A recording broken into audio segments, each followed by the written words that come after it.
ಅಮ್ಮ ಇವತ್ತೇನು ತೋರಿಸ್ಕೊಡ್ತಾ ಇದ್ದೀರಾ? ರಾಗಿ ಕಿಲ್ಸ ಅಂತ. ಓ, ಬೇಸಿಗೆ.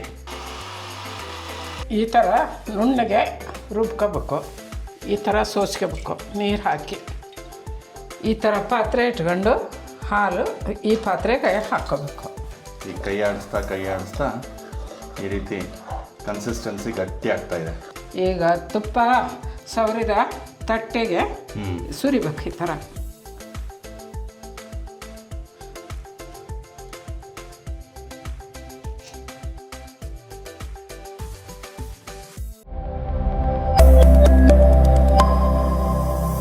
ನಮಸ್ಕಾರ ವೀಕ್ಷಕರೇ, ವಿಶಿಷ್ಟ ರುಚಿ ಎನ್ನುವಂತಹ ನಮ್ಮ ಯೂಟ್ಯೂಬ್ ವಾಹಿನಿಗೆ ಪ್ರೀತಿಯ ಸ್ವಾಗತ. ಇವತ್ತು ನಾವು ಅಮ್ಮನ ಕೈ ರುಚಿಯಲ್ಲಿದ್ದೇವೆ. ಹಾಗಾಗಿ ನಮ್ಮ ತಾಯಿ ನನ್ನ ಜೊತೆಗಿದ್ದಾರೆ. ಅಮ್ಮ ನಮಸ್ಕಾರ, ಕಾರ್ಯಕ್ರಮಕ್ಕೆ ಸ್ವಾಗತ. ಎಲ್ಲ ವೀಕ್ಷಕರಿಗೂ ನಮಸ್ಕಾರ. ಅಮ್ಮ ಇವತ್ತೇನು ತೋರಿಸ್ಕೊಡ್ತಾ ಇದ್ದೀರಾ? ರಾಗಿ ಕಿಲ್ಸ ಅಂತ. ಓ, ಬೇಸಿಗೆ. ರಾಗಿ ಕೀಲ್ಸ ಅಥವಾ ಇದನ್ನ ರಾಗಿ ಮಣ್ಣಿ ಅಂತಾರೆ, ಆಮೇಲೆ ರಾಗಿ ಹಾಲ್ಬಾಯ್ ಅಂತ ಕೂಡ ಕರೀತಾರೆ. ಹೌದು, ಅದ್ಭುತವಾಗಿ. ನಮ್ಮ ಕಡೆ ಕೀಲ್ಸ ಅಂತ, ನಮ್ಮ ಕಡೆ ಎಲ್ಲ ಕೀಲ್ಸ ಅಂತೀವಿ. ಬನ್ನಿ ಅಮ್ಮ, ಏನೇನು ಬೇಕು ಇಂಗ್ರೀಡಿಯೆಂಟ್ಸ್ ಅಂತ ತೋರಿಸ್ಕೊಡಿ. ವೀಕ್ಷಕರೇ, ರಾಗಿ ಕೀಲ್ಸ ಮಾಡೋದಕ್ಕೆ ಬೇಕಾಗುವಂತಹ ಸಾಮಗ್ರಿಗಳು ಈ ರೀತಿ ಇದೆ. 1 ಕಪ್ನಷ್ಟು ರಾಗಿಯನ್ನು ತಗೊಂಡಿದ್ದೇವೆ. ಅದೇ ಕಪ್ಪಿನ 2ರಷ್ಟು ನಮಗೆ ಬೆಲ್ಲ ಬೇಕಾಗುತ್ತೆ, ಅದನ್ನು ತಗೊಂಡಿದ್ದೇವೆ. ಗಸಗಸಿ 2ರಿಂದ 3 ಟೀ ಸ್ಪೂನ್ನಷ್ಟಿದೆ, ಅದನ್ನು ತಗೊಂಡಿದ್ದೇವೆ. ಹಾಗೆ ಒಂದು 4ರಿಂದ 5 ಟೀ ಸ್ಪೂನ್ನಷ್ಟು ಒಣ ಕೊಬ್ಬರಿಯನ್ನು ತುರ್ಕೊಂಡಿದ್ದೇವೆ. ಹಾಗೆ ಜಾಯಿಕಾಯಿ ಸುಮಾರು 1 ಟೀ ಸ್ಪೂನ್ನಷ್ಟು ತೊಗೊಂಡಿದ್ದೇವೆ. ಹಾಗೆಯೇ 1 ಟೀ ಸ್ಪೂನ್ನಷ್ಟು ಏಲಕ್ಕಿ ಪುಡಿ ಬೇಕಾಗುತ್ತೆ. ಸುಮಾರು 15 ನಿಮಿಷ ನಾವು ರಾಗಿನ ನೆನೆಸಿದ್ವಿ. ಈಗ ಅದನ್ನು ಗ್ರೈಂಡ್ ಮಾಡ್ಕೊಳ್ಳೋಕ್ಕೂ ಮೊದಲು ಒಂದು ಸ್ವಲ್ಪ ನೀರನ್ನು ಹಾಕ್ಕೊಂಡಿದ್ದಾರೆ. ನೆನೆಸಿರುವಂಥ ರಾಗಿನ ನುಣ್ಣಗೆ ರುಬ್ಕೊಳ್ಳೋದು.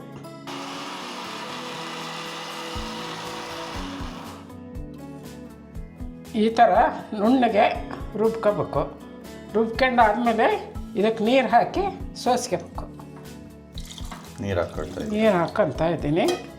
ನೀರು ಹಾಕ್ಕೊಂಡು ಈ ಥರ ಸೋಸ್ಕೋಬೇಕು. ನೀರು ಹಾಕಿ ಸೋಸ್ಕೋಬೇಕು.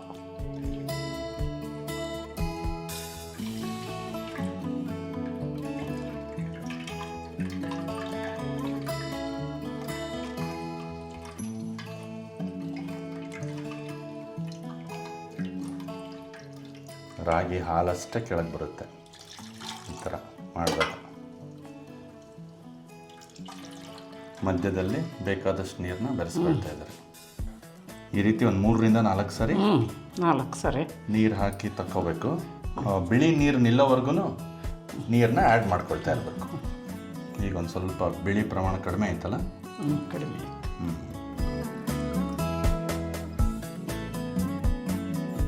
ಸೊ ಎಲ್ಲಿವರೆಗೂ ಈ ರುಬ್ಕೊಂಡಿರೋಂಥ ರಾಗಿ ಮಿಶ್ರಣಕ್ಕೆ ನೀರು ಹಾಕ್ತಾ ಸೋಸ್ಕೊಳ್ತಾ ಹೋಗಬೇಕು ಅಂದರೆ, ನೀರು ಈ ಥರ ನಾವು ಹಾಕುವಂಥ ನೀರು ಈಗ ಈ ರೀತಿ ಬಿಳಿ ಬಣ್ಣಕ್ಕೆ ತಿರುಗ್ದೇ ನಾರ್ಮಲ್ ನೀರು ಥರ, ಏನು ನಾರ್ಮಲ್ ಕಲರ್ ಇರುತ್ತಲ್ಲ ಆ ಥರ ಉಳ್ಕೊಂಡ್ರೆ ಇನ್ನು ಸಾಕು, ನೀರು ಆ್ಯಡ್ ಮಾಡೋದು ಬೇಡ ಅಂತ ಅದು ಹೇಳುತ್ತೆ. ಈಗ ಸೋಸ್ಕೊಂಡು ಆಗಿದೆ ರಾಗಿಯನ್ನು. ಈಗ ಇದಕ್ಕೆ ಬಾಯಿ ಮುಚ್ಚಿ ಒಂದು 15 ನಿಮಿಷ ಹಾಗೆ ಬಿಟ್ಬಿಡ್ಬೇಕು. 15ರಿಂದ 20 ನಿಮಿಷ ಬಿಟ್ಟ ಮೇಲೆ ಯಾವ ಥರ ನೀರು ನಿಲ್ಲುತ್ತೆ ಅನ್ನೋದು ನಾನು ನಿಮಗೆ ತೋರಿಸ್ಕೊಡ್ತೀನಿ. ಈ ಥರ ನೀರು ನಿಂತಿರುತ್ತೆ, ಈ ಥರ ನೀರು ನಿಂತಿರುತ್ತೆ. ಈ ನೀರನ್ನು ನಾವು ತಕ್ಕೋಬೇಕಾಗ್ತದೆ. ಇದೆಲ್ಲ ಮೇಲೆ ಉಳಿದಿರೋ ನೀರನ್ನು ಈ ಥರ ಬಸ್ಕೊಂಡ್ಬಿಡ್ಬೇಕು. ಜೋರು ಬಸಿಬಾರ್ದು, ಸ್ವಲ್ಪ ನಿಧಾನಕ್ಕೆ ಬಸಿಬೇಕು. ಡೈಲ್ಯೂಟ್ ಆಗಿರೋ ನೀರನ್ನ ತೆಗೆದುಬಿಡ್ತೀವಿ. ಗಟ್ಟಿ ಇರೋಂಥ ಅಂಶ ಕೆಳಗುಳಿಯುತ್ತೆ. ಇಷ್ಟು ಸಾಕು. ಇಷ್ಟಾದರೆ ಇಷ್ಟು ಬಸ್ಕೊಂಡು ಇದನ್ನು ಹಂಗೆ ಇಟ್ಕೋಬೇಕು. ಇದನ್ನು ಮತ್ತು ಇದು ಮಾಡೋ ಮುಂದೆ ಸ್ವಲ್ಪ ಇದು ಗಟ್ಟಿ ಬಂತಂದರೆ ಈ ನೀರನ್ನೇ ಮಿಕ್ಸ್ ಮಾಡ್ಕೋಬೇಕು. ಇವಾಗ ಇದು ತುಂಬ ಗಟ್ಟಿ ಇದೆ. ಇದನ್ನು ಈ ಥರ ಮೊದಲು ಚೆನ್ನಾಗಿ ಮಿಕ್ಸ್ ಮಾಡ್ಕೋಬೇಕು. ತಳಕ್ಕೆ ಚೆನ್ನಾಗಿ ಹಿಟ್ಟು ಕುಂತಿರುತ್ತೆ, ಆ ಹಿಟ್ಟೆಲ್ಲ ಮಿಕ್ಸ್ ಆಗಬೇಕು. ಈ ಥರ ಹಿಟ್ಟೆಲ್ಲ ಮಿಕ್ಸ್ ಆದಮೇಲೆ ಒಲೆ ಮೇಲೆ ಇಡಬೇಕು, ಗ್ಯಾಸ್ ಮೇಲೆ ಇಡಬೇಕು. ಈ ಥರ ಪಾತ್ರೆ ಇಟ್ಕೊಂಡು ಹಾಲು ಈ ಪಾತ್ರೆಗೆ ಹಾಕ್ಕೋಬೇಕು.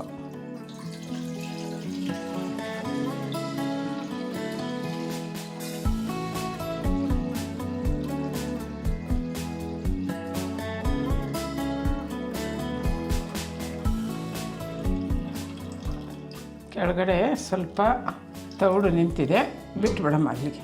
ಅದನ್ನು ಉಳಿಸ್ಬಿಡು, ಇಷ್ಟು ಉಳಿಸಿ ಅದನ್ನೇನು ಹಾಕೊಳ್ಳೋದು ಬೇಡ. ಹಾಕೊಳ್ಳೋದು ಬೇಡ. ಮೀಡಿಯಂ ಫ್ಲೇಮಿಗೆ ಇರ್ಬೇಕ್ರೆ ಇದು. ಗ್ಯಾಸ್ ಆನ್ ಮಾಡ್ಕೊಂಡು ಬಿಡ್ದಂಗೆ ಇದನ್ನು ಮಾಡ್ಕೊಂತಾನೆ ಇರ್ಬೇಕು. ಕೈ ಆಡ್ತಾ ಇರ್ಬೇಕು. ಕೈ ಆಡಿಸ್ತಾನೆ ಇರ್ಬೇಕು.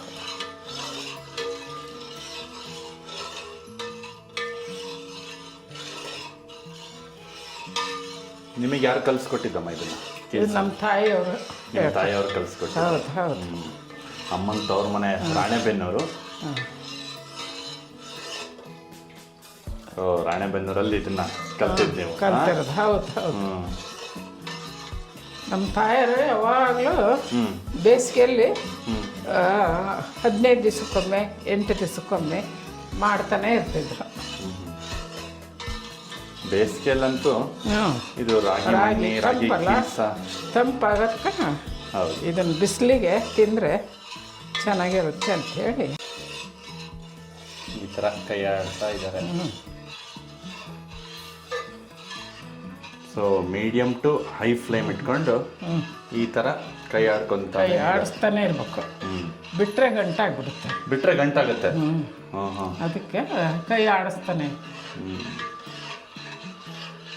ಇದು ಒಂದು ರೀತಿ ಮುದ್ದೆ ಮಾಡುವಾಗ ಹೆಂಗೆ ಕಂಟಿನ್ಯೂಸ್ ಆಗಿ ಕೈ ಆಡಿಸ್ತಾ ಇರ್ತೀವೋ ಆ ಥರ ಈ ಕೈ ಆಡಿಸ್ತಾ ಈ ರೀತಿ ಕನ್ಸಿಸ್ಟೆನ್ಸಿ ಗಟ್ಟಿ ಆಗ್ತಾ ಇದೆ.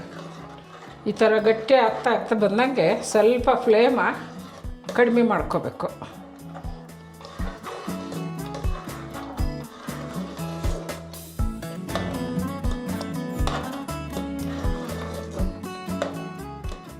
ಗಟ್ಟಿ ಆದ್ಮೇಲೂ ಕೈ ಆಡಿಸೋದನ್ನ ಮುಂದುವರಿಸ್ಬೇಕು.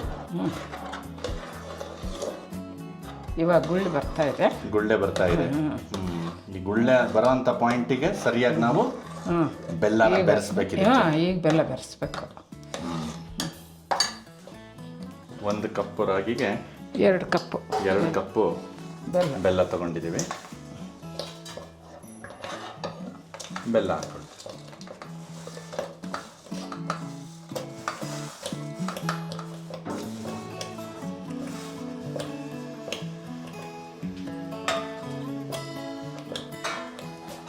ಬೆಲ್ಲ ಬೆರೆಸ್ಕೊಂಡು ಇದು ಬೆಲ್ಲ ಕರಗೋವರೆಗೂ ಇದನ್ನು ಕೈ ಆಡಿಸ್ತಾ ಇರ್ಬೇಕು.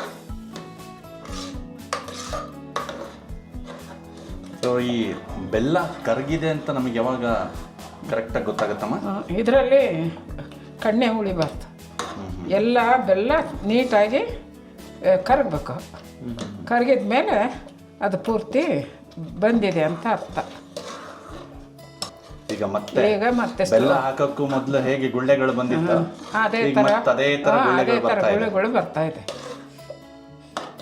ಈಗ ಬೆಲ್ಲ ಕರಿಗೆ ಆದಮೇಲೆ ಏಲಕ್ಕಿ ಪುಡಿ, ಜಾಜಿಕಾಯಿ ಪುಡಿ ಹಾಕ್ಬೇಕು.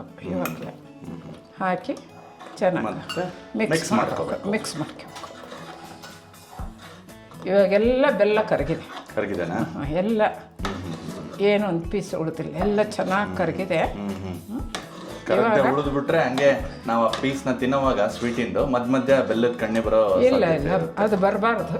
ಇವಾಗ ಒಂದು ತುಪ್ಪ ಹಚ್ಚಿದ ತಟ್ಟಿಗೆ ಇದನ್ನ ಹಾಕ್ಕೊಳ್ಳೋಣ. ಈಗ ತುಪ್ಪ ಸವರಿದ ತಟ್ಟೆಗೆ ಸುರಿಬೇಕು ಈ ಥರ.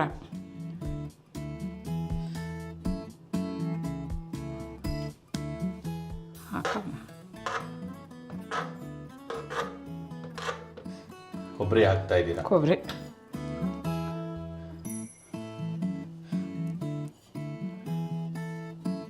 ಕೊಬ್ಬರಿ ಹಾಕಿ ಮೇಲೆ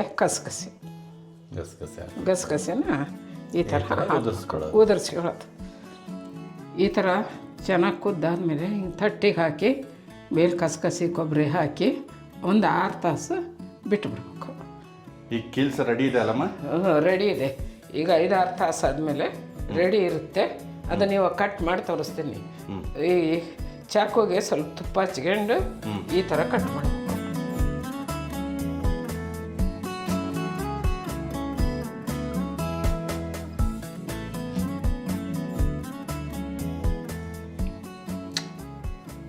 ನೋಡಿ.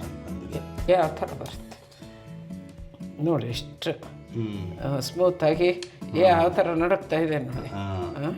ಹೌದಾ? ಹೌದು, ತುಂಬ ಎಷ್ಟು ಚೆನ್ನಾಗಿ ಬಂದಿದೆ.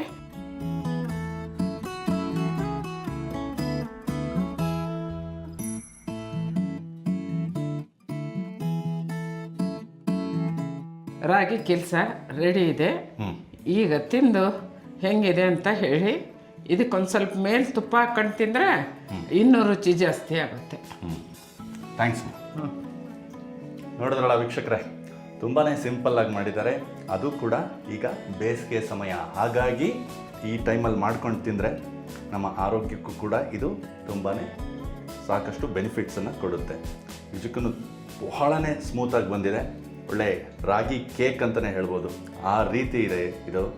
ಇವು ನೋಡ್ಬೋದು ಎಷ್ಟು ಅದ್ಭುತವಾಗಿ ಬಂದಿದೆ ಅಂತಂದರೆ, ಬಿಸಿ ಇದ್ದಾಗಲೇ ಅದರ ಮೇಲೆ ಗಸಗಸೆ ಮತ್ತು ತುರಿದಿರೋ ಅಂಥ ಒಣಕೊಬ್ಬರಿನ ಸ್ಪ್ರಿಂಕಲ್ ಮಾಡಿದರು. ಹಾಗಾಗಿ ಅದು ಚೆನ್ನಾಗಿ ಅದಕ್ಕೆ ಅಂಟ್ಕೊಂಡಿದೆ.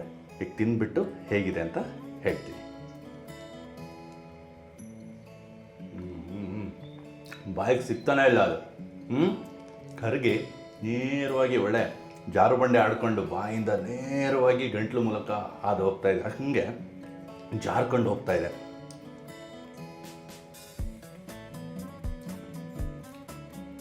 ಜಾಸ್ತಿ ಸ್ವೀಟು ಇಲ್ಲ. ಬೆಲ್ಲ ಹಾಕಿರೋದ್ರಿಂದ 1 ಕಪ್ಪು ರಾಗಿಗೆ 2 ಕಪ್ಪು ಬೆಲ್ಲ ಹಾಕ್ಕೊಂಡಿದ್ದಾರೆ. ಹಾಗಾಗಿ ಸ್ವೀಟು ಜಾಸ್ತಿ ಆಗಿಲ್ಲ. ನಿಮಗೆ ಸ್ವೀಟ್ ಏನಾದರೂ ಜಾಸ್ತಿ ತಿನ್ನೋ ಆಸೆ ಇದ್ದರೆ ನೀವು ಹೆಚ್ಚಿನ ಸ್ವೀಟನ್ನು, ಹೆಚ್ಚಿನ ಬೆಲ್ಲವನ್ನು ಹಾಕ್ಕೋಬಹುದು. ತುಂಬಾ ಚೆನ್ನಾಗಿದೆ. ನಿಜಕ್ಕೂ ಎಲ್ಲರೂ ಎಂಜಾಯ್ ಮಾಡ್ತೀರಾ. ಅದರಲ್ಲೂ ಎಸ್ಪೆಷಲಿ ಮಕ್ಕಳು ಇತ್ತೀಚೆಗೆ ಜಂಕ್ ಫುಡ್ಡಿಗೆ ತುಂಬಾ ಅಡಿಕ್ಟ್ ಆಗ್ತಾ ಇದ್ದಾರೆ. ಹಾಗಾಗಿ ಕೇಕ್ನ, ಬೇಕರಿ ಐಟಮ್ಸ್ನ ಆದಷ್ಟು ಕಡಿಮೆ ಮಾಡಿ ಈ ರೀತಿಯ ಅದ್ಭುತವಾದಂತಹ ನಮ್ಮ ಪಾರಂಪರಿಕ ಶೈಲಿಯ ಅಡುಗೆಗಳನ್ನು ಮಾಡಿಕೊಟ್ಟಲ್ಲಿ ಅವರ ಆರೋಗ್ಯಕ್ಕೂ ಕೂಡ ಒಳ್ಳೆಯದು.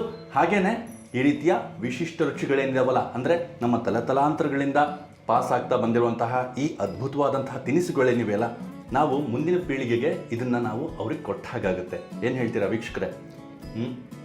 ಖಂಡಿತವಾಗ್ಲೂ ಹೇಳ್ತೀನಿ, 1-2 ತಿಂದ್ರಂತೂ ನಮಗೆ ಸಾಕು ಅಂತ ಅನ್ಸೋದೇ ಇಲ್ಲ.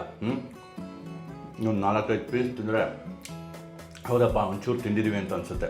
ಬಿಸಿಲಲ್ಲಿ ಹೊರಗಡೆ ಹೋಗಿ ಬರ್ತೀವಿ ಬೇಸಿಗೆಯಲ್ಲಿ, ಬಂದ ತಕ್ಷಣ ಈ ರೀತಿ ಕೈ ಕಾಲು ತೊಳ್ಕೊಂಡು 1-2 ಪೀಸ್ ಇದನ್ನು ತಿಂದು ನೀರು ಕುಡಿದ್ರೆ ಆಹಾ, ಏನು ಹೇಳಬೇಕ್ರಿ. ನಿಜಕ್ಕೂ ಅದ್ಭುತವಾಗಿದೆ. ಟ್ರೈ ಮಾಡಿ, ಕಮೆಂಟ್ಸ್ ಮೂಲಕ ಹೇಗೆ ಬಂತು ಅಂತ ತಿಳಿಸಿ. ಹಾಗೆಯೇ ನಮ್ಮ ವಿಶಿಷ್ಟ ರುಚಿ ವಾಹಿನಿಯನ್ನು ದಯವಿಟ್ಟು ನೀವೆಲ್ಲರೂ ಕೂಡ ಸಾಧ್ಯವಾದಷ್ಟು ಬೆಂಬಲಿಸಿ ಅಂತ ಹೇಳ್ತಾ ಈ ಎಪಿಸೋಡ್ನ ಇಲ್ಲಿಗೆ ಮುಗಿಸ್ತಾ ಇದ್ದೀನಿ. ಧನ್ಯವಾದ.